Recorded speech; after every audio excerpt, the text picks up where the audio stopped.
you know what I was saying to Morgan? We need to go back to doing the late podcast.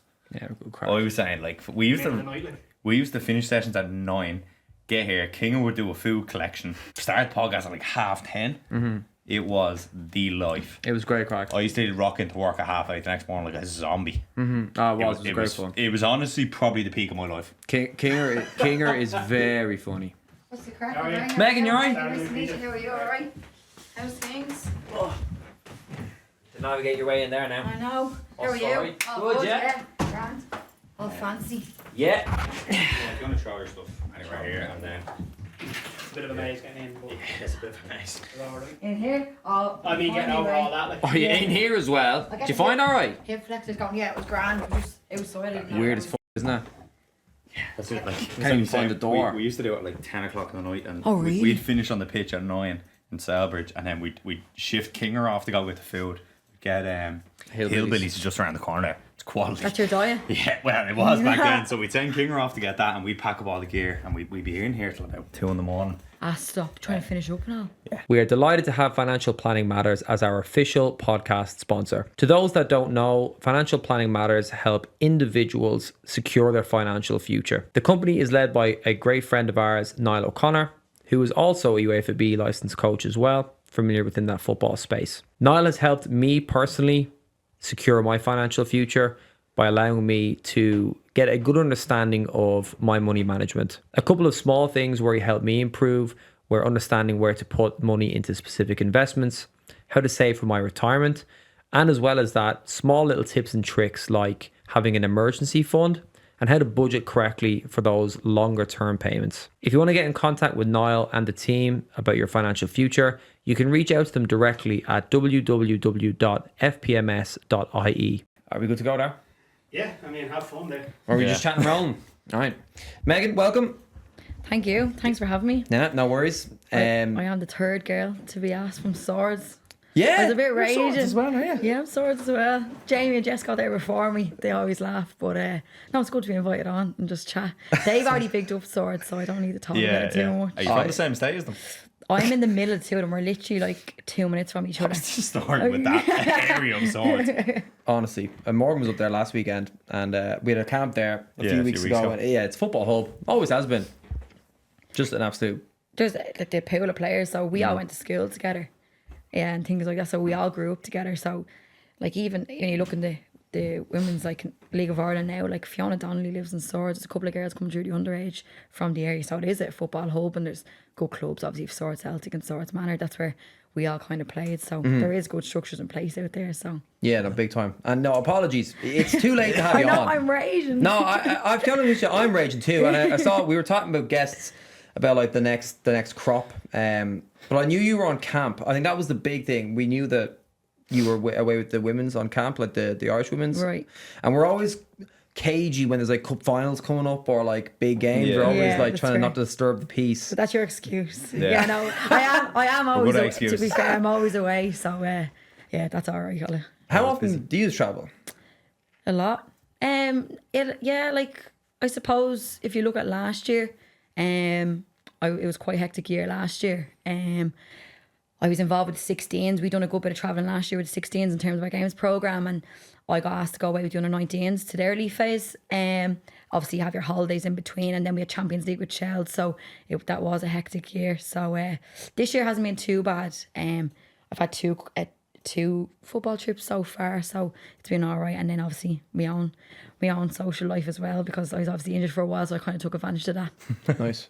Is that like the first time you've ever got like a nice holiday break in a few years? Yeah, I think it was the first time, and I couldn't tell you honestly how many years that I had the opportunity on a weekend to go, I could go away this weekend. You know, in the past it's like, right, I have a game this weekend. That's all your focus is. Monday to Saturday. From Monday onwards, like, you focus on that game that weekend. Obviously, I was injured to do my rehab, and I think it was important to get away when I could, because I need that reset every time. So, like, for example, I was in Portugal. I just went on holiday to Portugal. I was in like Barcelona and Spain. I went to Budapest to go to a concert. Like, it was just, I had the opportunity and the freedom to make them choices. Whereas in the past, January to November is just like football.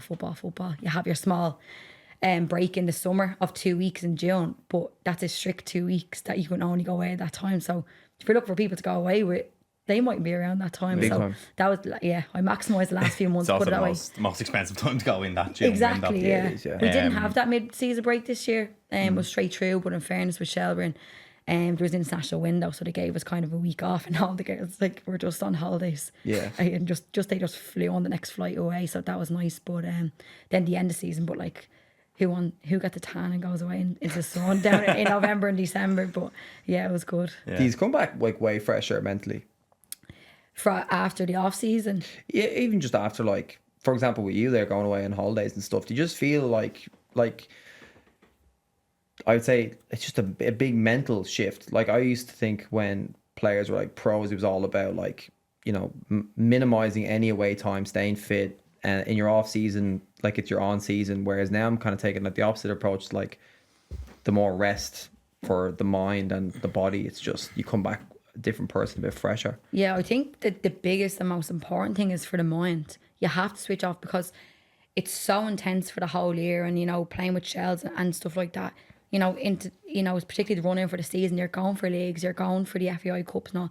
It's so intense and it's draining mentally. You know, you're switched on constantly, and physically, it's a long year as well. So, getting away, like just getting that reset, and you don't have to think. And I always say when I go away, don't mention football to me. But you know, naturally, you end up going out and watching football matches, and that just happens. But you're relaxed. And I think when you do come back in January, like, I think it comes to like Christmas time though, and everyone starts to get itchy again.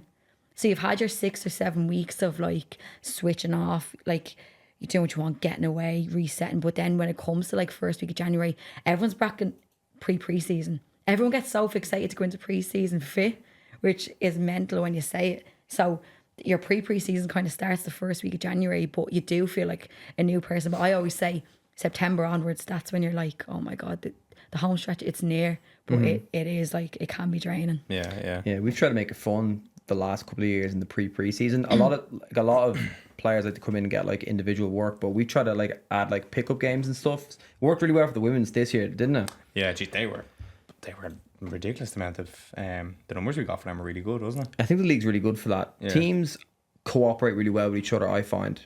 Like a lot of players are friends. Yeah. So it makes sense. Like you have that environment where you can come in. I would be afraid if we were to mix like some players in the men's games, they just kick the shit out of each other in games, or like we'd have an insurance claim somewhere.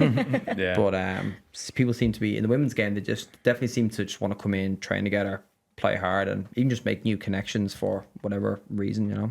I think you said the biggest thing is like the connections. Everyone knows everyone in the women's game. It's a much smaller pool than the boys' game. So it's like coming up and you're meeting your mates, because in the off season as well, you don't see each other as much. So, you know, having that opportunity to kind of meet up and play football again, that familiarity again is nice. And as I said, the female game is so small.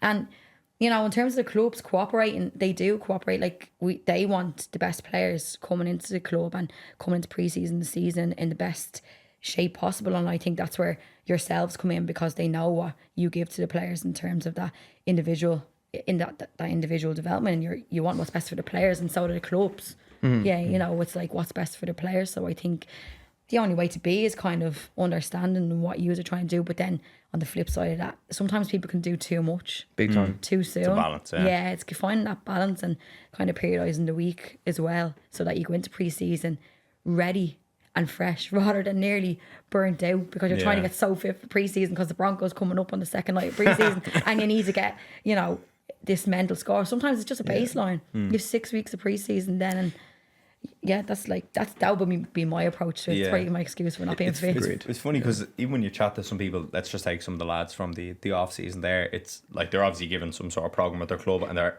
they're always like, oh, just the thoughts of them going to some random park in Dublin, let's say, if that's where they're from, and doing their runs and like having to dribble and kick a ball around by themselves, they just hate it. Yeah. So they nearly prefer just coming in. It's like there's a car park here, there's showers there, it's a nice pitch. There's also other people around to do the runs with, so that's what they all end up just, if there's like 4 or 5 of them working, they'll just do their runs together. They'll get their touches on the ball. So it's probably more good for some of them just to not act the bollocks, to be honest, in their off season. Like some of them like coming in, seeing the lads, and then they might go have a coffee after or play golf or whatever footballers do, the life they have. But it's interesting.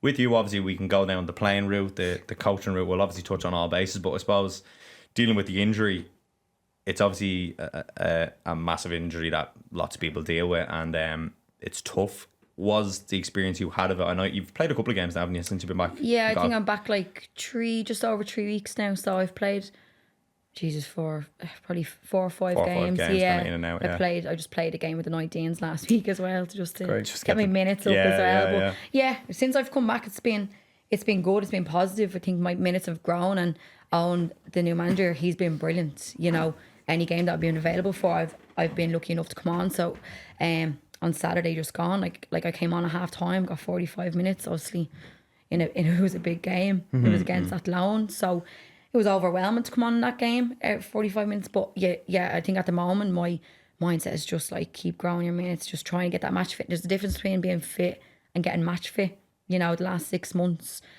of rehab have been about getting back fit, but mentally, physically, getting the knee right to be able to build on them minutes. So that's what the next while's going to be for as well. But it's quite difficult.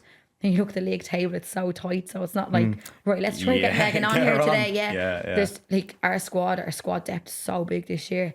The quality of players in the squad. So everyone's fighting for places. So, I have to work even harder. I'm 6 months behind the girls. I'm trying to impress the lads as best as I can in training to grow 10 minutes and show what I can bring to the team. But, he has the worst job in picking an 11 on Saturday and 5 players or whatever subs he uses coming on, and there's players left out of squads every week and stuff. So at the moment my mindset is just kind of keep growing my minutes. If I start brilliant, I'll give 110%, and I just want to win trophies for the girls, and I'll do whatever I can to help them achieve that. Was dealing with the injury mentally over the kind of months you were out, was it as bad as you thought it would be from hearing from other people's experiences, or was it worse, or how was your journey with it? It was tough because it happened probably on the worst time ever in terms of the cup final.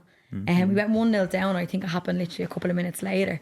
And I'm walking off that pitch, and I remember I was like, I'm crying on national television here. And it wasn't the pain or anything like that. I know, like, Jamie did this podcast. I remember her saying, like, she knew straight away it popped and she wasn't upset or anything. Like, I did hear something, but I was naive. I was like, nah, you're grand. You're grand. I tried to run it off. So I remember jogging on the sideline. I was like, I'm going back on here. I'm not coming off. And I think I was crying at the fact I knew it was serious. And I was like, I'm going to play this down. I'll go back on. I remember going back on and my knee just buckled. It just collapsed. And don't get me wrong.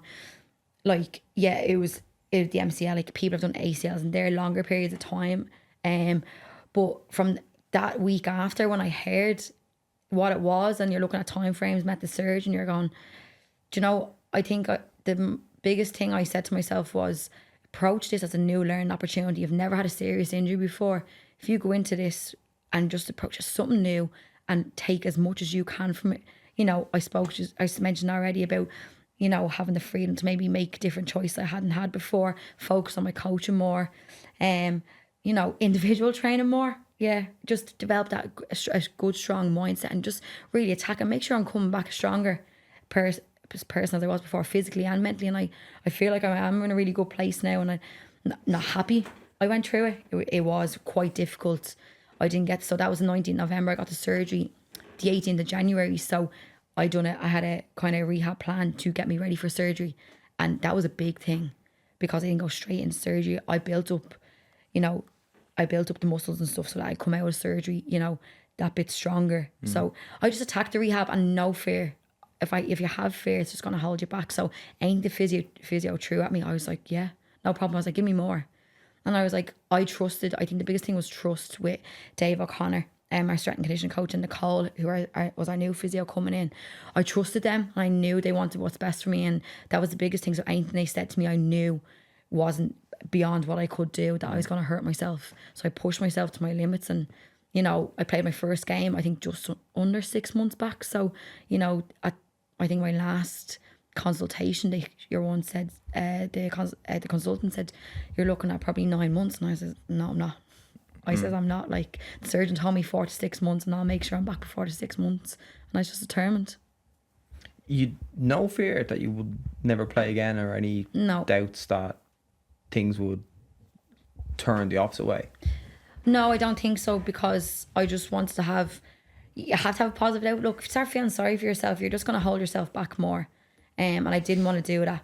So yeah, I just maximised the opportunity and what I had. Like, it was very difficult because it was a new fresh start with Chelsea. So we had new coaches coming in, we had new players and things like that. And I was like, do you know what? I'm gonna have a different role in this squad, and I'll try become that bit more of a leader off the page if people need things and things like that. But in terms of what you're saying about fear and never being back playing, no, I honestly didn't. I knew there was, I'm not saying, there are worse injuries out there, and I've seen people come back from injuries. And in terms of my network of friends and family and all, they're amazing.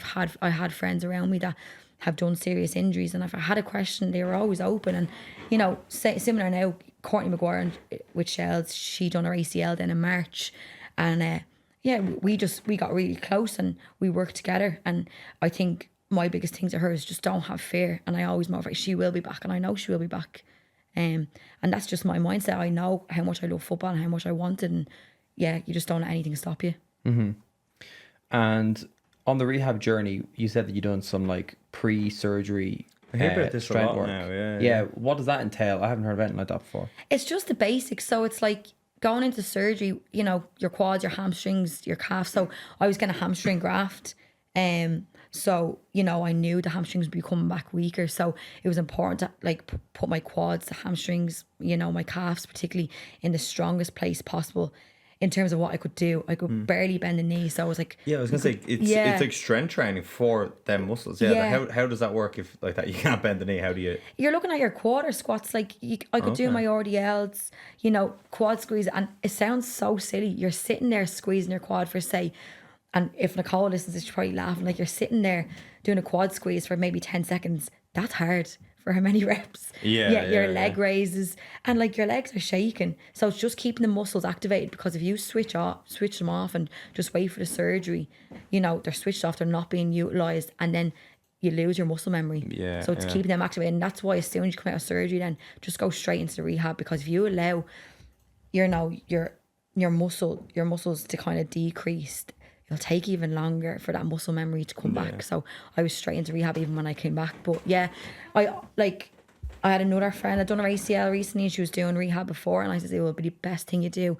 She actually, before she went into surgery, she said to me last week, she says, I feel great though. As if you kind of feel you don't need surgery. Yeah. But in the best way possible, it gives you the best opportunity to come back better.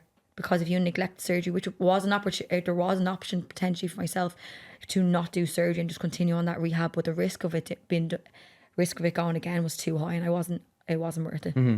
Oh, so you could have knocked out surgery, just done the rehab for that time. He kind of touched on it at the start. Potentially could have been a shorter time frame, but the risk is too high. Similar with ACLs. I know some people in the past, I don't know much about the ACLs in terms of the MCL, but I know there has been one or two people that have chosen not to get surgery, and what's happened is they've probably done it again. Yeah. So, the surgeons, they know a million more things than us. So I trusted them. Sure. I trusted him as well. So I keep going back to that trust element. What they said, I just did. I was going to say, is that something that you were brought up with? Are you a very trusting person? Not yes and no. But in this case, I probably didn't have a choice. It was your knee. It's not like you kind of strained your hamstring, your quad, and or I'm going to play a match on Saturday because they want me, and I'm going to jog around at 50% so I don't make it even worse and get away with it. It's your knee. There's no cheating here. If you don't do things right, you're just going to do it again. And the severity of I don't want to be walking around when I'm 50 with a crippled knee or anything like that. So you have to think of the bigger picture as well. So yeah, probably my mind shifted into trusting people that bit more, and they're the professionals in terms of their jobs and their backgrounds. So, I'd like to think if I look at my job, people trust me as a coach. So it works both ways with them. I trusted the surgeon, and I trusted my S&C and my physio in them aspects. It's interesting. On the flip, so let's say, for example, it's something you're very comfortable with. Let's say you are a player. You've been a player since you were a child. A new manager comes in, which obviously did this year. You don't trust people straight away. So what happens in that process where trust is gained? What do you like from, I would say, people of authority, like a surgeon who needs to do something on your knee, or a manager? Where does the trust, where's it built? Number one is honesty. Yeah. As soon as Owen got the job, I remember he rang everyone, and I just thought that communication was brilliant straight away. Once you're open and honest in communication. So I remember he rang me, and he told me he got the job, and I knew Owen. He was working with our under 17s Shell's team, and in being in the Ireland setup, obviously I was in interim head coach last year, so I had communication. I had a different relationship with him, which was I found difficult at the start because I had a work coach relationship with him. He was the coach of Shell's 17s, and we had a lot of Shell's players in the squad. So now my mindset had to shift, going right, player coach here. So he rang me, his plans for the year. He was honest about myself. It was probably a different conversation to what I would have liked to have because I was injured at the time. Maybe it would have been a different conversation. But he was like, right, when you're back playing, this is what I see in you as a player. And I'd like to think I know what I see in myself as a player. So I knew he wasn't like lying in that aspect, what he wants to bring to the team and all. And, I'd like to think I'm a good judge of character as well. So yeah, because I knew him from before, I had to have that honesty. Like he gave me that honesty and trust in terms of when he was feeding back about players and how well they were doing. So I kind of knew a bit about him, and then obviously from that conversation, and we kept open communication at Christmas, into January. And to be honest, all the way up to now, he's been brilliant. And I think that's the biggest thing with the girls. They do say is that communication aspect. He's very open, and he's young. He's a modern day coach. He has played the game, so he gets it. I think that's a big thing for coaches, like coaches that have played the game. They know players' needs. They know what players look for in a coach, and he does provide us that. Mm-hmm. Taking a little pivot to the managerial side, like being an interim manager for an international team is it depends how you look at it. I would say it's a huge pressure, or it's just a huge opportunity. I was talking about this with Gary, one of our previous podcasts, because he also went from coach to manager. How did you find that transition of actually having to be the final call? Yeah.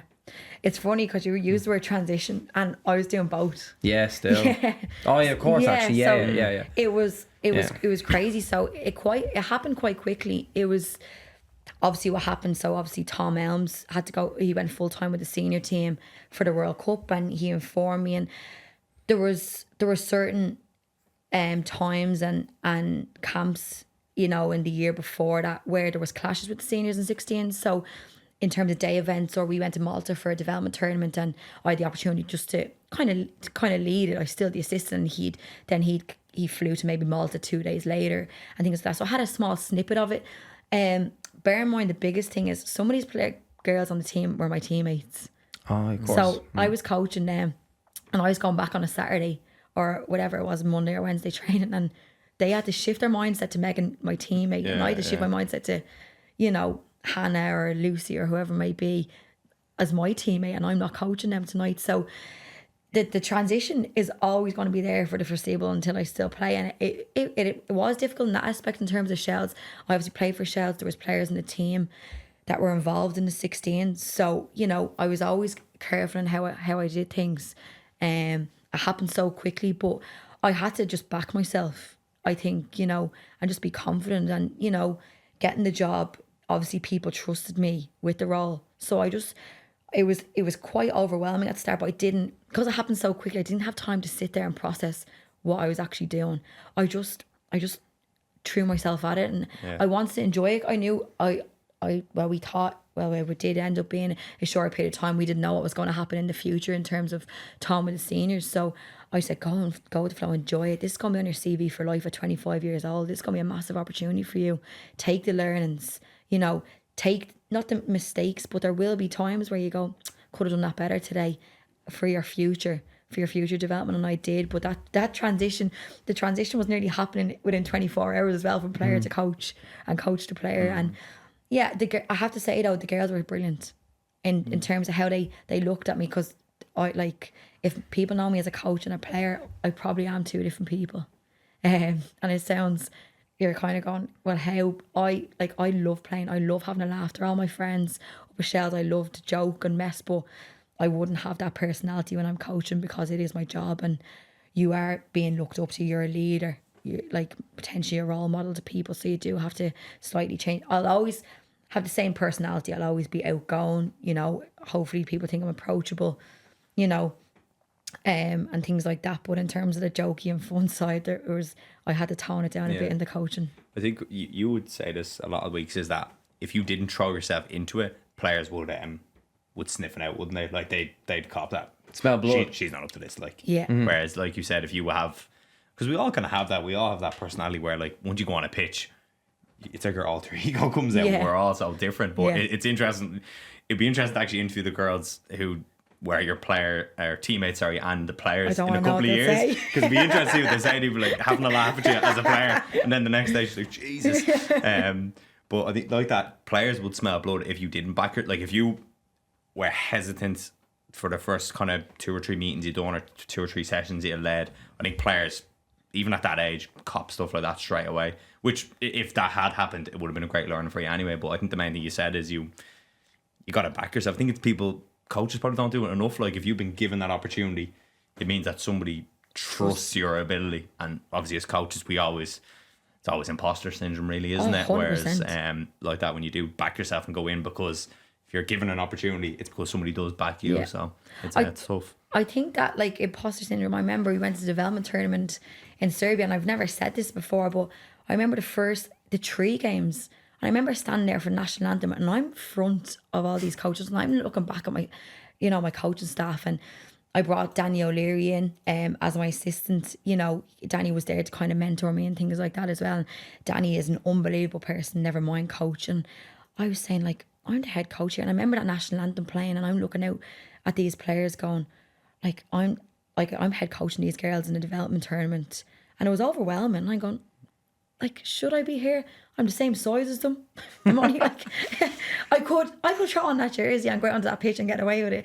I'm only like 9 years older than them. It was very overwhelming. I'm going, like, do I deserve to be here? But I back myself as a player, and I think the most important is just back yourself as a coach. Trust in your ability. And you mentioned about, presentations or, leading meetings. You have to know what you're saying. As you said, they smell blood, they'll swallow you up. They're going, oh, she's waffling over her ears here today. She doesn't know what she's talking about. So there's a lot of work done in the background. You don't just turn up to camp and put on a training session and go and play a match. I got a lot, like Tom's been an amazing mentor to me over the years. And, we have a program done out for the year. So we were in the middle of that program. So I knew the curriculum for the year. I knew our framework. Our principles always stay the same. So I knew it all. So it's being able to translate to the players. And I think I like to hope that they trusted in what I was saying. Well, we did well at the time. We obviously played the Germans then in the game, and I was going, of course, Tom legs it here. When we've just planned a game against the Germans in May after the development tournament, and we're playing them. It's like hopping out. Here you go, Megan. Yeah, have that. You can have that game. See you later. And I was like, oh, how am I going to do this? And Tom came in for that game, and it was the most prep I ever done, by the way, for that German game, because I was like, I cannot screw up here. But it was at home in St. Kevin's. At the time Vera Pell was the manager. She was out watching. FEI staff were there, and I was like, just go and do yourself proud. We're a small nation. We're going up against a huge nation here. What an opportunity for the girls, the development group, to go and learn. And whatever happens, if they perform well and they try execute what you're looking for from them, and they give 100% and they just enjoy it, that's all you can really ask for from them. And listen, it went well. When we reflected back on it, 2 mistakes, 2 goals lose you the game, and that's what happens when you expose yourself to bigger nations. But was a massive learning for the girls, 1,000,000%, and that was the biggest thing for me. And they did themselves proud, and they were brilliant on the day. We probably should have scored a few goals, and it was nice to finish the year like that. And we done the Caps presentation that night and all, and that was a nice evening. I had all my family there. It's my local club, my family's local club. Yeah. It's around the corner from where my grandparents live. So yeah, that was a quite emotional day as well. Mm-hmm. When the lights were on you in Serbia and you heard the anthem playing and the first whistle blows in the game, like, what feeling do you have in the pit of your stomach? I hope the girls listened to what we were trying to do. We're trying to do with them here. We were playing Hungary in the first game. Just want them to do well, to do themselves proud. It's their program.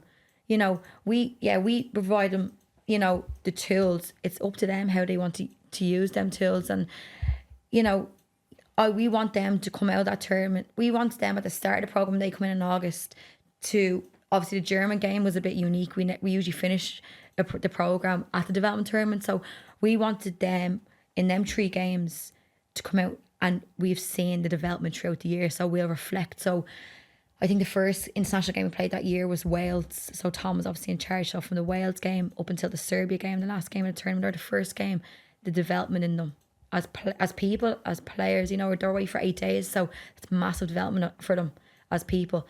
So just to see the growth, and I think, you know, in terms of the caliber of opposition, you know, yeah, it was a high scoreline against Hungary. The Slovenia game was a bit tighter. We made that development tournament it's a bit unique, so it's like every player must play 90 minutes, and that my approach pre-tournament was every player starts one game.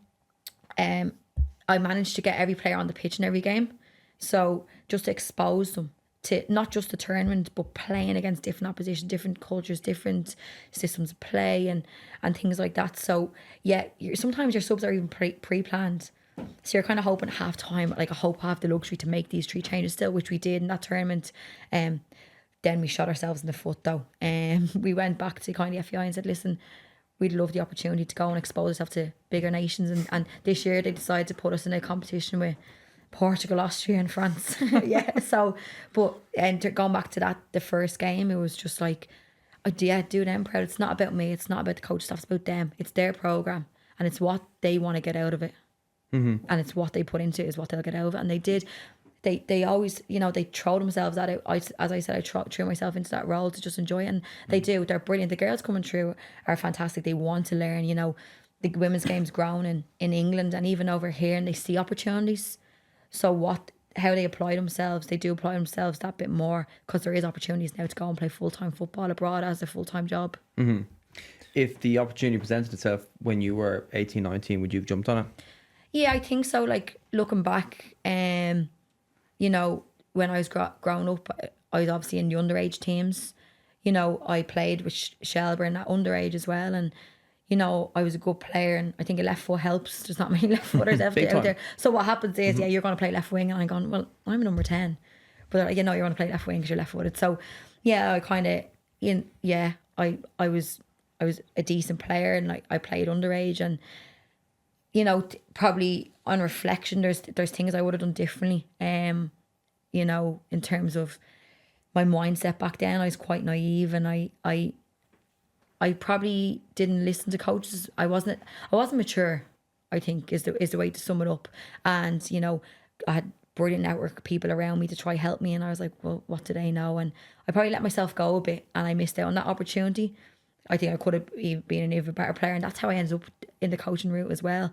You know, I was like, probably, you know, the opportunity wasn't there to go away full time. So right, let's see what coaching gets what coaching gets you, and that's how I ended up in the coaching route as well. Was coaching what shifted that mindset then for you, where you found that you kind of thought, oh, what do these people know? And then you started coaching, you probably realised, oh, yeah, there's I remember more to this than I know. My last year with the MGL, I remember, it was, we finished with the MGL, and I just got left out of an international camp. I was distraught, I remember. And I was going like, what did I do wrong? And you know, looking back now, well, Megan, like you weren't football fit, like you have to call a spade here, and I can be honest about that now. Back then I was like, no, like I'm grand, I can play 90 minutes for Shells under 16s, you know, against League Slipper or whatever, but can you go and play Germany or Spain? No, I couldn't. So when I finished in the MGL, I loved the environment, and you know, I was kind of struggling with the international teams and stuff like that. So I loved that environment, and I was just so happy the coaches were brilliant to me. So they said, would you like to stay on and help out coaching? And I said, yeah, like this is new to me. So I went into my Kickstart 1 at the time, and just got the ball rolling from there, and I haven't looked back since. Yeah, I remember you were saying it on the course, the last block, about that. The MGL squads do that quite well, because I think Della done it too, where she went back. Mm-hmm. They always seem to get a player who's just came out of it to come back in as like a kind of getting them into coaching, I suppose. It's interesting. It's a role model thing as well. You've been there, you've been through the programme, you've played in the squads, you've went to the Gainer Cup, so you can provide a different, you know, you can, like, how could you say, like a leadership role, you know, advice to players. So in terms of myself, I like players can come to me about different things that they mightn't, let's be real, like that they mightn't even go to a male coach. I think it's important to have a female in the environment as well, and that's where I like to think I can come into it as well, that girls are comfortable enough to come to me at the start. Like, geez, don't get me wrong, like if you asked me to put on a Ronaldo, I'd be like, what will I coach here? But you know, I grabbed the opportunity with both hands, and I I just put my all into coaching. I really learned a lot from that, and then from there I went to Carlow and just done the coaching course down in Carlow, and then everything just accelerated from there. And fast forward a couple of years, and I'm in the probably best position possible at my age, a quite unique position. So, but it does come down to that the MGL. I owe a lot to them, I think the connection's so important there, because you would have how much older than the girls would you have been? Like a year, if even 2 max, maybe. 2 years. Yeah. But like that connection's important. Like a group of players will learn more from a Rondo with, let's say, a coach who they have a connection with, who might have the knowledge, like you said, you wouldn't know what to coach at that stage, versus like someone coming in with all the knowledge but can't connect to a player. Like players will learn from the practice, because they'll run more for you if they care about you, or if there's a connection, and that's half the battle, to be honest, which is interesting. Your role now is the TY program, is it? Yeah, so I run. So last year they launched the first ever girls transition year program. So with the FEI and Fingal. So Fingal are our co-funders. So the boys program had been going 8 years. Really successful. Like, I think you probably have lads in which is that are maybe come through the program. Andrew actually went through Yeah, it. he did. Yeah, Did he? He probably won the first year. What would he be? He 23? did. Dennis Hyland loves referencing players that have come through the program. Alan Brennan went through that as well, didn't he? Yeah, a few of the boys. Yeah, recently. Yes, he did, yeah. God. Andrew might have won the first years, you know that? Really? I didn't even know. I thought it was only 8 years. I thought it was only 16. Yeah, maybe. Yeah, so it's 8 years. Like a lot of players come through it. Dennis loves talking about the place. So Killian Phillips as well. Yeah, so lads like that, kind of being able to refer to them, go, look where these lads are now, entices a lot of people to come into the course, and I think it shows how successful the course has been. Obviously with Fingal, you obviously have to select certain girls from the area as well, which is brilliant for them. It allows you to bring in girls and really develop them as players. So started that last September, just when I came out of that interim role with under 16s, because I had a different role with the FEI. So being in a full-time head coach's role, like a football role, rather than an executive like an admin role, this TY course was brilliant, because I was like, how am I going to go back to admin work, sitting on a laptop all day and not doing that practical side of things? So that myself and Keith O'Halloran run that girls course now. So we're back in 2 weeks' time with the second cohort of girls. So excited to get going with them again. So we've 26 in this year, and we had a really good group of players, not just people last year. We were quite lucky. So hopefully this year is as successful as the last. I'm interested in how does the curriculum come about for that? Is it like a case where, I presume the girls train 2-3 pitch sessions a week, 4, and then gym, all that kind of stuff? Yeah. So okay. Your days would look like, so obviously different days are different. So you'd have your education, you have your player development. So your education is your maths and English, and then they do an iTech gym instruction. So it's quite similar to the ETB courses, the FEI ETB courses. So they do the same qualification at 15 years of age. So they do that. So we have Lytton Lane coming in, and they facilitate the modules. Then we have maths and English teachers that come in, and then we have role model in the community. So every Wednesday, we do the PDP 1 with them, and every Wednesday then from there on they go back to their local primary school and coach. So we're exposing them to coaching, and as well as that, they're acting like the role model community. So the girls from Fingal go back to their schools in Fingal, and that's massive, giving back to the community. And some girls from that last year's year went on, they went back and coached in their local clubs and gave back to their academies, which is brilliant. So we're developing female coaches in the player development. So they do the gym Monday, Tuesdays and Thursdays, and then the pitch is Monday to Friday, obviously not Wednesdays because they're not in on Wednesdays. So it's great, like it's full-time environment. So you're giving them a snippet of what full-time football could look like, because in my opinion, some of the girls from last year will probably push on and go to full-time football abroad, whether that's England or somewhere else. So they've been exposed to that now. But the hardest thing for them is transitioning back to school now in 5th year. So they're going to enjoy that next week, going back to school again. Big time. Can I ask you an outlandish question? Yes. Here we go. Where's this going to go? Right. No, it's not Thanks too for much. watching the Training 101 podcast. This is the beginning of the end. No. Go I know. on. I was just listening there, like, because you speak with such passion about like your career, your friend group, your network, your positive attitude with injuries. And my question is, what do you not like about your life?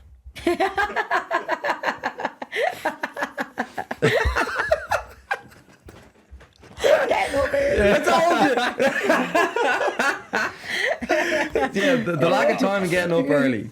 It's like, Honestly, what did she not like about life here? I think I'm just in such a bubble, honestly. Like, Yeah. it's Monday to Sunday with me. Like, I'm in such a bubble. I don't know any different.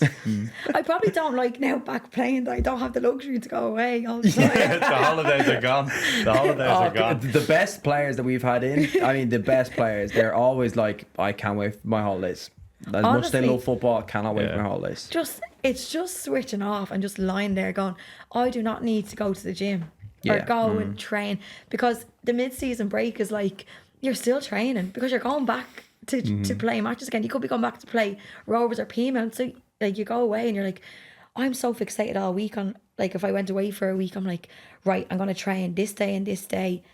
And you lose, like, you're so, what am I eating? What am I drinking? Yeah. Whereas at the end of the season, you're like, I do not care about the gym. I don't want to see a gym. Yeah.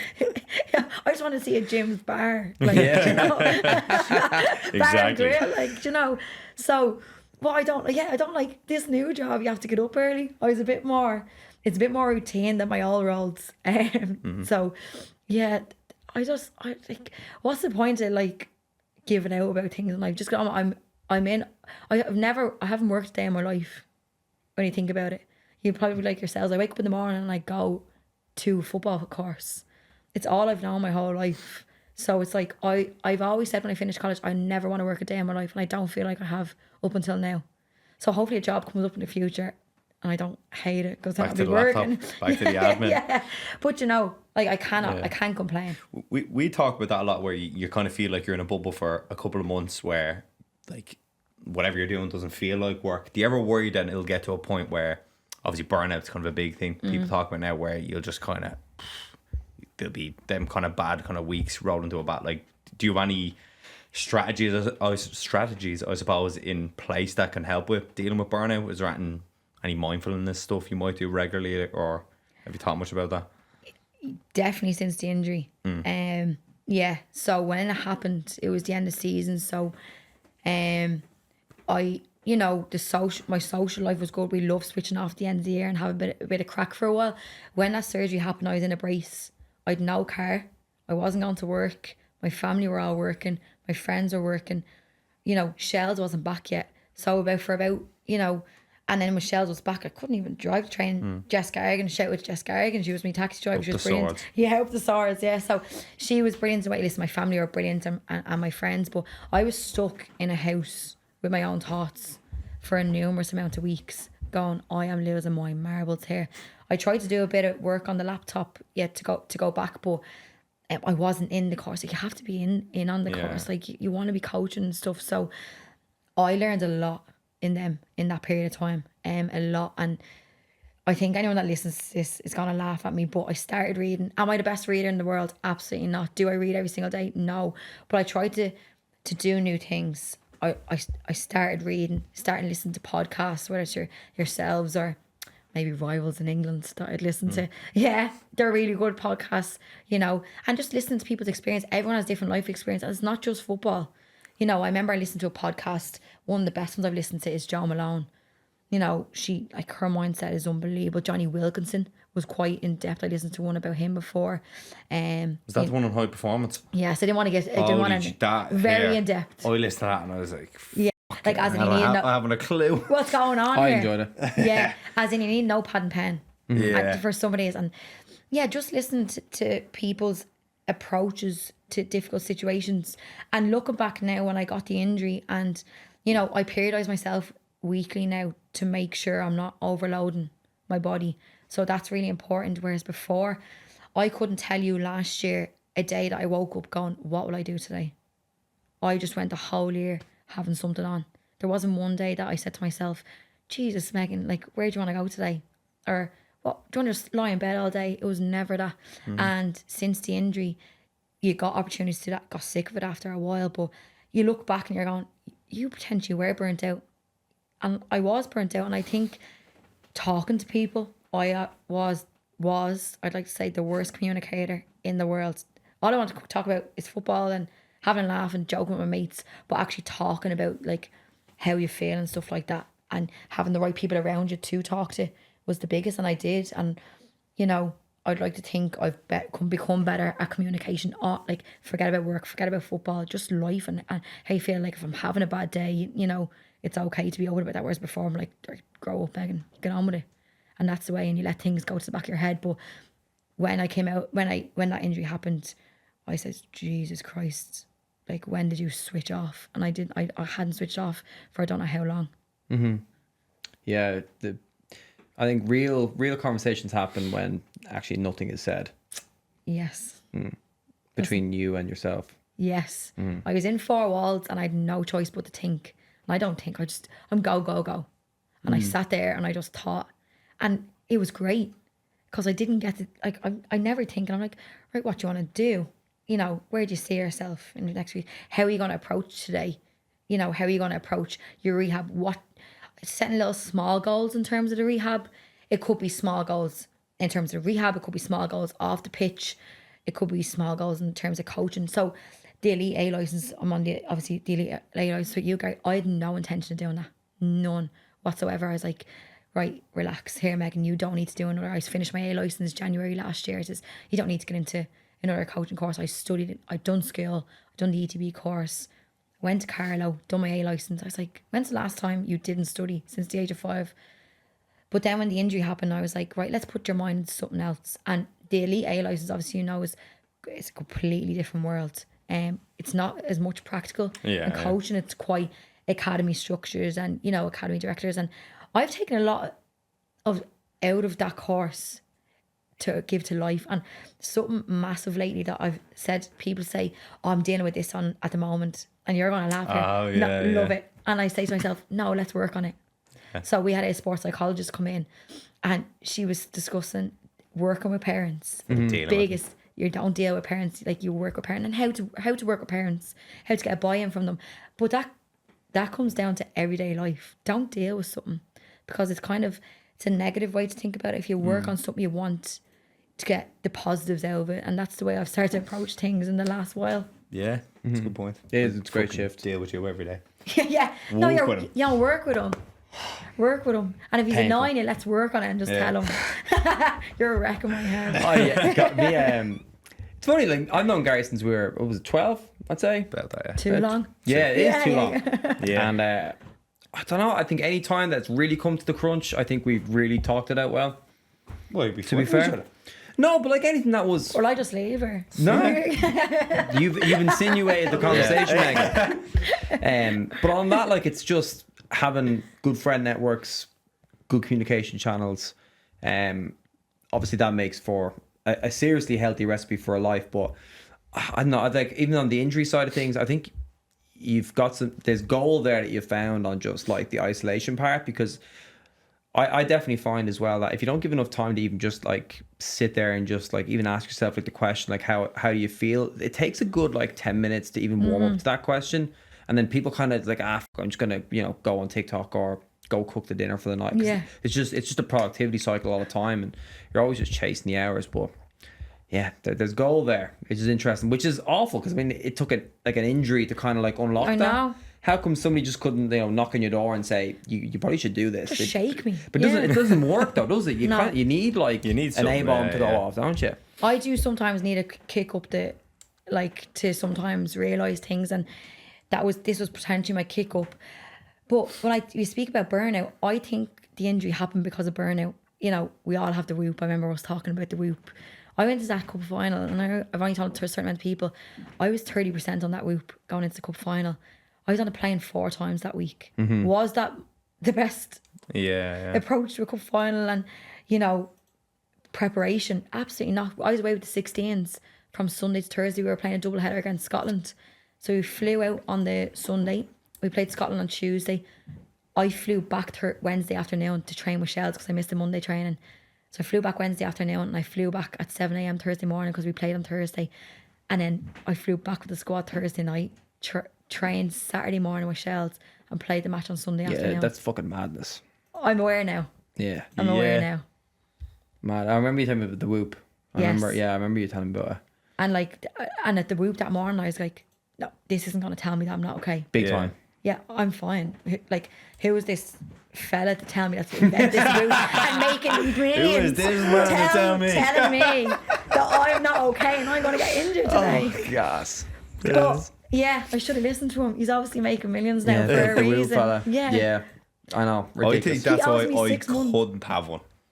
Oh, That you do my head would be get gone. fixated on it. My head would be gone. I look at it every day. Yeah, sleep. I'd be the type of get up, I feel grand. I'd look at that and be like, right, well, I I'm obviously- tired now, apparently. I always see David O'Connor's Instagrams and he's like, I feel grand and it's roofs on like 20%. My head would be gone You with that. don't feel grand. Yeah, I don't know. It's like it's telling you something. Like, and as you said, like even mentally, if you're fatigued, like it pops up. I know about 10 minutes before I go to bed if it's going to be a good night's sleep. Question. Yes, Gary. If you wake up and what's the time frame when you checking your Whoop, let's say? So you get up at whatever, 8 a.m. or 7, You whatever. get notifications straight away. Stop. Yeah. Is that Yeah, so? sleep has been processed. So, Processing. so when you get that, are you kind of like looking at that for a justification how you feel? So like if you get up in the morning and you're like, oh, I feel a bit groggy, do I want to get out of bed? You literally want the Whoop to tell you you're tired so that you No. like, do you look at it that way, or is it just like No, I in about, I'd say, I don't know about you, Megan, in about 15%, I can guess where my recovery is going to be. really? Yeah, around it. Now, typically, you could have a weird day to day, like, but I find definitely, even if, let's say, for example, I wake up in the red and I have like a scheduled run, there's some days I'll run and I'll be fine, but that's because like I was very relaxed for the day, I ate well, hydrated well, and I could do the session. So even if it's like in the red, I wouldn't say like it writes off the day. It kind of just like, okay, right, what do I need to do to kind of like kickstart like an effective day, if that makes sense. Or maybe I need to not. So would you change do your anything. morning routine based on that then? Not just the morning routine. I would change, definitely. I'd be mindfully thinking about I'm struggling here, especially if there's a pattern. So say if you were like, you woke up and you're a bit groggy and you had to run this evening, would you then throughout the day like try get like, right, I'll eat an extra bit of fruit, or like would you do that? Like, is that what you mean? I'd overfuel. Or more water, Yeah, or what? overfuel. Okay, yeah. Take a longer lunch. Let's say if I had like back-to-back work calls, I'll box time off to go for a walk, for example. I get you, yeah. Okay. Whereas if I was in the green and I could go the extra mile, I would go Fucking the I'm all extra in. mile. Yeah. I'm doing it. But yeah, sometimes you have to go the extra mile. Yeah. Like you can't be in an Irish staff, play for one of the best teams in the country, go see your mates, and then expect to live a normal life. It doesn't work like that. Like you're gonna have to go all in all the You time. have to, yeah. And I think sometimes, like, I'm actually not as fixated on. I've only started wearing it again. There was no point wearing it when I was sitting on my arse in a bleeding. You feel rested, thanks. Yeah. Yeah, Oh, same. I know I'm rested. Sam, Mr. Whoop. Is it telling me I'm losing my marbles? No. I think, but they encourage activity. It's not as if you're in the red zone, say don't do anything. It's like it's a recovery run, and then the next day you could be back to 80+%. It is accurate. Like you can get fixated on it. Like sometimes, yeah, your bedtime, Megan, you need to go to bed at 10 o'clock. I'm not going to bed at 10 o'clock tonight. Like so, yeah, like it's interesting though. But I try not to get too fixated because, as you said, you could wake up in the morning going, right, you look and you go, right, I'm in the yellow zone here. I'm groggy, but you're not groggy. You're just telling yourself you're groggy because the Whoop is telling you you're groggy. So yeah, I don't build every day around it, but I do wear it for games and things like that. It's interesting just to see, maybe my Sunday approach might be different.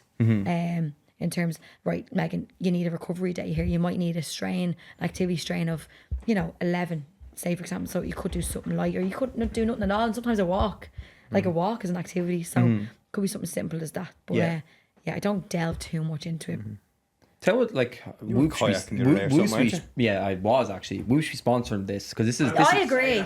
because this is I agree. real. This is real Whoop talk. Tell what I found very Shout interesting out. with it. Whoop talk. That's what it should be called. You just want commission. Yeah, I need my commissions.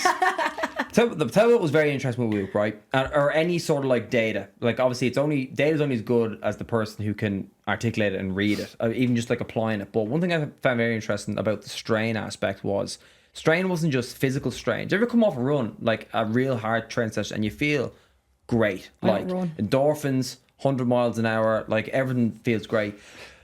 I feel like I'm in the red if I have a very stressful work day. Like if I'm back-to-back calls and then I need to jump to like for context, I work another job. So if I'm working the other job, then I come back and I need to do like 4 hours or 5 hours of training with one stuff on the laptop, and it's like data heavy and it's stressful.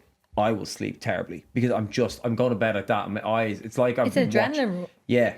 You're just built on adrenaline. Done. Yeah. And that's where, like, it's not just your activity. So it comes down, like, your heart rate variability, like you're, like, I was telling you about your blood pressure and things like that. Like, stress is on it now. Mm-hmm. You are in the medium stress zone today between 12 and 1, and I'm going, well, mate, I was in a meeting or something, or someone was annoying me on the course.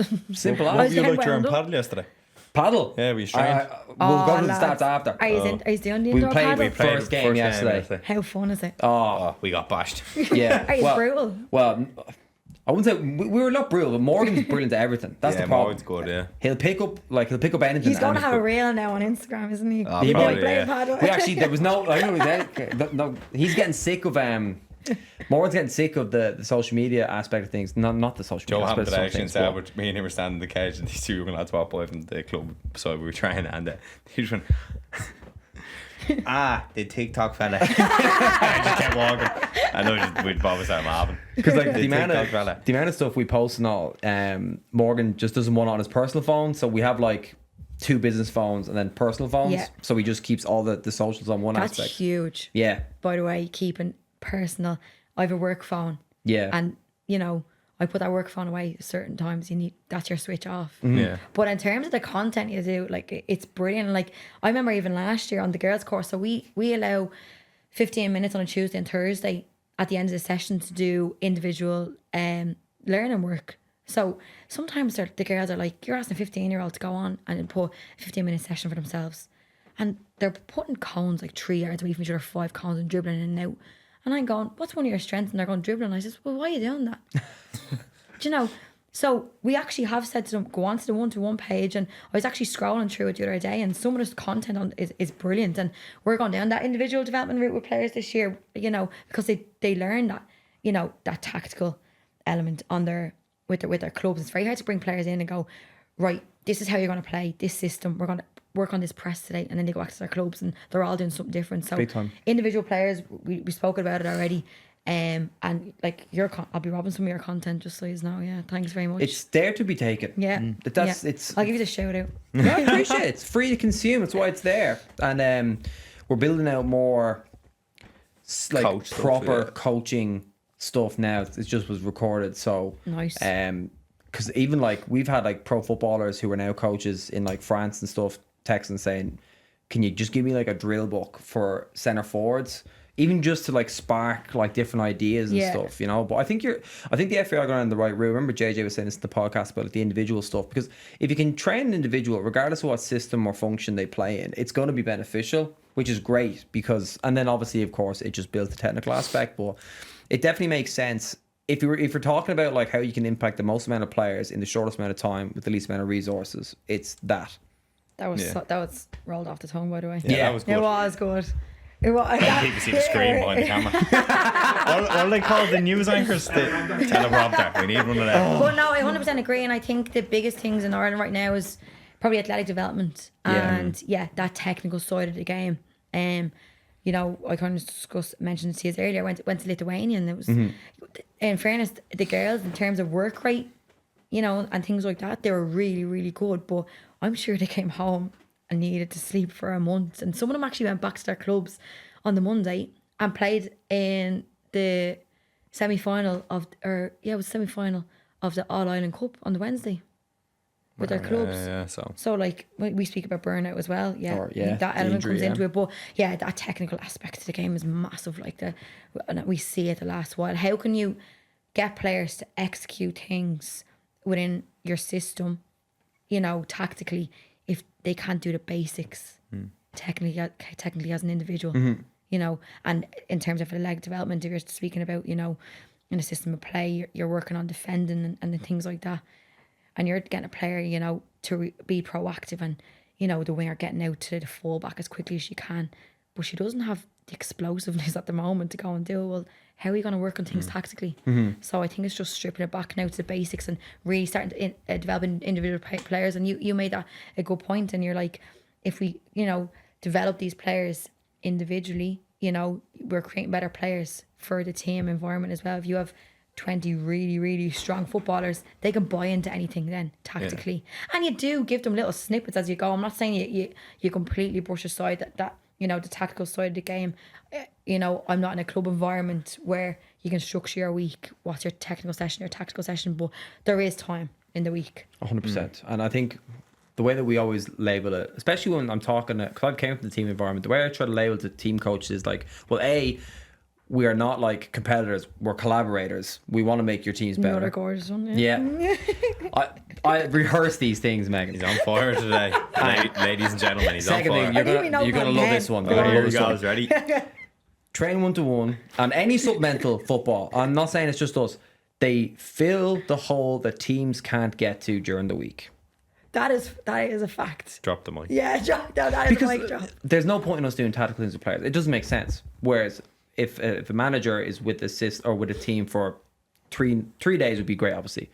3 days a week, and they can work on the systems of play. And I understand, because I remember we used to be in UCD together, and like you'd have to plan like 10 minutes in a warm up of like technical bits at like 14s. It was ridiculous. You know what I mean? You can bring a ball into a warm up.